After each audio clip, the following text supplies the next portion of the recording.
တနေ့ကြတော့တဲ့တကောင်လောက်မှာကျော်ထက်ကတဏှတ်တန်နေကြတာပေါ့နော်တဏှတ်တန်နေတဲ့ကြာဟာသိကြတယ်အဲ့ဒါသဘောဝင်ပြီအဲ့သဘောကညဝင်လို့ချင်းသဘောမဟုတ်တော့ဘူးပြတော့ဘာဖြစ်သွားလဲဓမြဖြစ်သွားတယ်နော်ပစ္စည်းယူတယ်လူတက်တယ်အဲ့ဒီခေတ်ကအဲ့တော့ကိုဘောလောက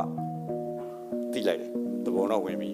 တိလိုက်တဲ့အချိန်မှာသူ့မိမသူတို့မှလေးလာသားရွယ်ကလေးလေးရှိတယ်ဗျသူ့မိမကလေးလေးချီပြီးကျွန်တော်အပြင်ထွက်လိုက်တော့ကိုဘောလောကဘာလုပ်နေလဲဆိုတော့ကျွန်တော်အပြင်မှာငုတ်တို့ကြီးထိုင်ပြီးတော့ဘယ်လိုပြောမလဲကြက်တည်တည်နေပါတော့အဲ့လိုဖြစ်တော့ကိုဘောလုံးဆိုမှကိုဘောလုံးကအကြောက်လွန်ပြီးတော့အေးတပုံဝင်ပြီတဲ့ဒီညငါနဲ့တွေ့ပြီးငါတော့တိမ်မော့မှာပဲဆိုတာအရှင်အဲ့လိုတွေးမနေနဲ့လာထဆိုပြီးတော့မိမဆွဲခေါ်ပါသူတို့အိမ်ကြီးကအကာ၃ဘက်ပဲရှိဒီဘက်နှစ်ဖက်နောက်ကအရှိကဝလုံးတန်းလေးတွေရိုက်တာအရှိတဲ့ကနေလာပြီးတော့လက်နေတိုင်းနဲ့ထိုးလိုက်တာနဲ့အထက်မှာဗျာသူရှိသိတယ်အဲ့တော့ဒီထက်မှနေမိမှာပဲတဲ့အိမ်နောက်ဖေးမှာဟိုဘာလောက်တာလဲဆိုတော့ဘုံကျင်းတူထားတယ်ပေါ့အဲ့ကျင်းတော့သဘောမယ်ဆိုပြီးတော့လက်ဆွဲခေါ်ပါတယ်။မဲအဲ့မှာတေချာရေးထားရလမ်းမှာလဲတဲ့ကိုဖိုးလုံးကသူ့မိမကိုတိုင်ပင်တယ်နော်။ရေရမိုးတဲ့ကြာယောက်ျားတွေကနော်မိမကိ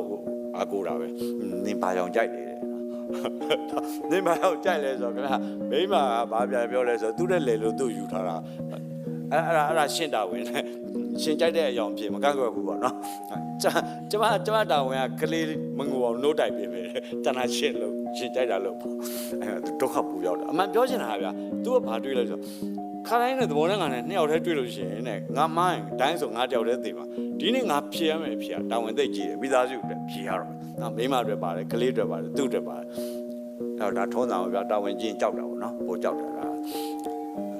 တော့ तू ပြောလို့မရဘူးမိမသူတို့လေရှောင်ထွက်တော့အဲ့လေအဲ့ကျင်းထဲမှာသူတို့တော့ပုံတထန်ဒရိုင်းတိုင်းနဲ့တိတ်ပြီးတိတ်တက်စင်းနဲ့လာတာဗျာသူ့ခေါင်းရံအိမ်ရောက်သူ့ခေါင်းရံအိမ်ကဘာကြီးဆန်းတယ်ဗျာဘာကြီးဆန်းအိမ်ရောက်တော့ဘာကြီးဆန်းကအဲ့ရွာမှာသူကနည်းနည်းတော်တော့ဗျာလူကြီးလဲတယ်ပေါ့နော်လူကြီးလဲတဲ့သူဆိုတော့သူခေါင်းထဲမှာဖြတ်ကနေအတွေးဝင်လာဟာဘာကြီးဆန်းကငါထူတာအဲ့ဒါသိတယ်သူကလူကြီးသိလဲတာအဲ့တော့ငါ့အောင်များလှမ်းပြီးတော့နမိတ်ပြတဲ့စကားမျိုးလေးများអော်ပြောမလားပေါ့နော်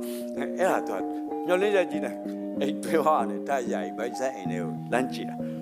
အဲ့ဝင်လာတဲ့သဘောနဲ့တမိတွေတလဲနဲ့ဘိုက်ဆိုင်အိမ်တွေဝင်သွားတယ်ဝင်သွားတယ်ခဏသိမကြောက်ခဏကြာပြန်ထွက်လာဘိုက်ဆိုင်ကအရန်လူကြီးလေတော့သဘုံနေနဲ့အပေးယူတဲ့ဒါပေမဲ့သူမျောလင်းထားသလိုတော့သူ့ကိုအချက်ပြတဲ့နမိတ်ပုံဆောင်တဲ့စကားလုံးမပြဘူးအဲ့ဒါကြောင်ကြည့်အဲ့ဒီသဘုံနေသူ့ channel ဝင်လာပြီသူ့အရှိရောက်ပြီလက်နေတိုင်းနဲ့ထိုးကြည့်တယ်ခန်းလေးကကျင်းလေးတယောက်မှမရှိဘူးဆိုတာသိသွားပြီသိသွားတော့အော်တန်ကြားလိုက်တယ်အိရှင်တွေပြန်มาလဲกว่าတယ်ကိုဘောလုံးကအားကြမှာခါနဲ့ကြည်နေရနောက်မှာกว่าနောက်မှာတယ်အဲ့သဘောနဲ့နောက်ရောက်လာတယ်အဲ့ဒီအချိန်မှာသူမိမဆွဲချလိုက်လက်ကိုရှင်အဲ့လိုထအော်မှတော့သိသွားပြီပေါ့နော်ပြေးလို့လည်းမရတော့ဘူးကျင်းထဲမှာသဘောနဲ့ခဏလေးအတွင်းရောက်လာကျင်းကိုဝိုင်းထားတယ်တနက်နဲ့ချိန်ထားတယ်လက်နေတမ်းမီနဲ့ထိုးလက်နေတမ်းမီအောင်တစ်ချက်ဟာတဲ့ဒီလာလာရွယ်ကလေးမျက်နှာပေါ်ကြားတဲ့ခါမှာကလေးကဝါဆိုထအော်အဲ့မှာသူ့ကိုလန့်ပါဒါငါသားလေးဟိုဒါနောက်ဆုံးငိုတန်ဖြစ်မှာပဲငါဖြေတော့မှားရင်ငါတို့သုံးအောင်လုံးကျင်းနေသိပြီအဲ့လိုတွက်တာအဲ့လိုတွက်ပြီးတွေးပြီးကြောက်နေတဲ့အချိန်မှာပဲမမျောလင်းနဲ့အတန်ကြားလိုက်ရတယ်အဲ့ဒါပါလေဆိုဟဲ့လူခဏပါလေတဲ့ဆိုသူ့အိမ်မှာအရန်လှမ်းသွားသူကစိတ်ကူးရင်ပြီးတော့အမြဲတွေးနေတာငါ့ကိုသဘောနဲ့တွေးရင်မင်းပါလဲလို့မေးမယ်နော်မင်းငါဖြစ်ရင်မှားမယ်ဒိုင်းနဲ့ပြစ်မယ်ပထမအဆင့်ကမှန်နေပြီအိမ်မဲမဟုတ်တော့ဘူးနော်အဲ့မင်းပါလဲတော့မေးပြီမဖြစ်ရဘူးဟာနှခမ်းနေပါတုံပြီးတော့ကြောက်တယ်အဲ့မှာနောက်တစ်ယောက်ကတနတ်မောင်းနေပါတင်ပြီဟဲ့ကမင်းဖြေတဲ့ရှေ့ဆက်ပြီးသွားအောင်မယ်တဲ့မဖြေဘူးလားမဖြေရင်ပြစ်လိုက်ရမလားဆိုတော့သစနာဟာဒီညသဘောတော်တော်ကြမ်းတယ်ပေါ့နော်အဲ့တော့မဖြေလည်းပဲဒီကောင်တွေပြစ်မှာပဲအဲ့တော့ကျွန်တော်ကျောင်းသားတော်မှားမှန်ရမ်းချစ်တယ်လို့ပေါ့နော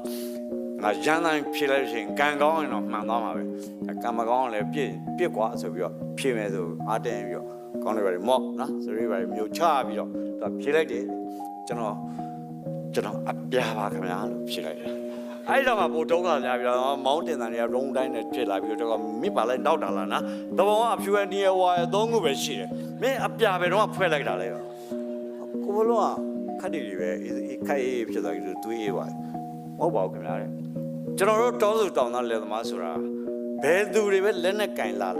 ာပြာနေအောင်ကြောက်နေရတဲ့အပြားတွေပါခင်ဗျာအဲ့ဒါ